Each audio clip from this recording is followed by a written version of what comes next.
So next week, all the coastal areas will have their children return to school. It's also a great day for us here at Morning Live. We're doing a special broadcast from the Bloemfontein secondary school, where Yanda Ali Payne is doing the job on the ground for us, and it's all about paperless environments and welcoming kids back to school. Now, let's crisscross the country quickly and let's go to Bloemfontein, where our SABC reporter Nthakoana Ngatane is standing by, and she's going to set a scene for us and let us know what is happening there. As I've mentioned to you, that all the kids are going back. It must be a glorious day for parents, and for some it might be incredibly scary who's taking their children to school for the very first time.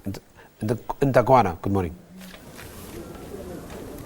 Good morning, Sam. We are outside the Horatuto school here in Botshabelo. Botshabelo is about 30 km outside of Bloemfontein. This is an area where a lot of people work in Bloemfontein, and when I spoke to the principal earlier this morning, he said to me one of the biggest problems that they face here in the school is that a lot of children come from child-headed households, not because the parents have died, but because they've gone away to work somewhere and they're taking care of each other. So this is one of the biggest problems that they have. Now, the school itself saw a matric pass of about 42% last year, down from over 80%. And he says that can be attributed to the change in the national policy. You remember that a lot of kids were progressed from grade 11 to grade 12. And this school is one of those that saw a lot of kids being progressed from grade 11 to grade 12. But he says that's no excuse. Another problem that plagues Botshabelo is that of gangsterism, and he says this school is not immune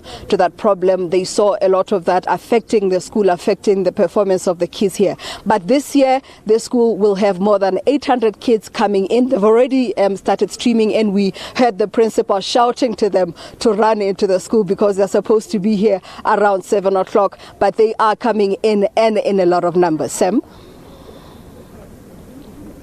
Very quickly, just let's establish just some of the issues that I know has come to the fore in the last couple of weeks.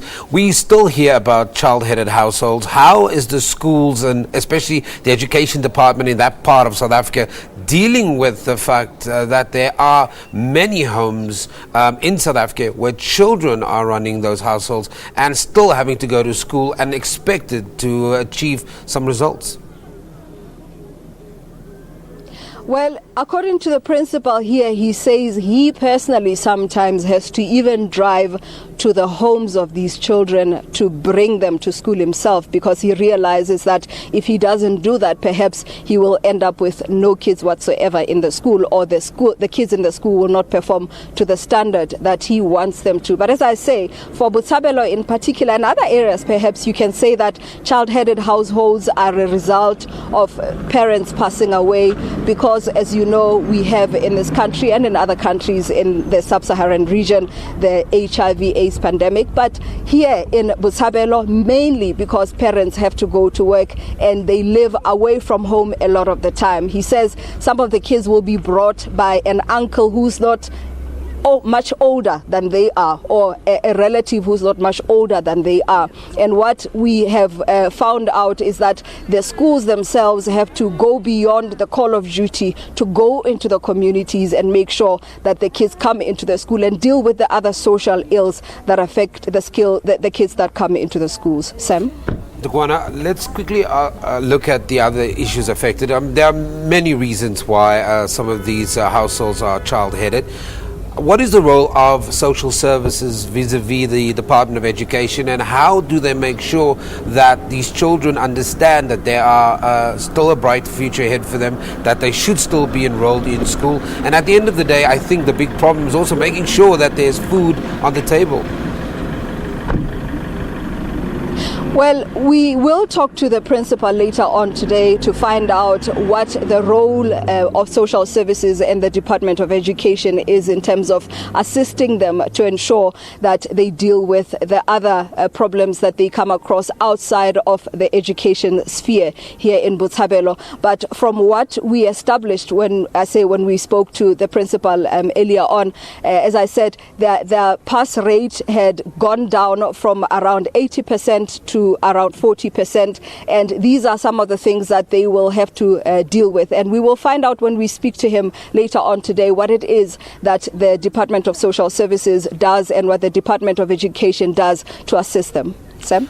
Nthakoana, any word from the principal in relation to gangsterism in that part of Bloemfontein, how they deal with that influence on the children, and maybe just some of the other issues that came up in your discussion with the principal? What are they doing to combat, to make sure that kids go to school, that they don't get distracted by what's happening in the community?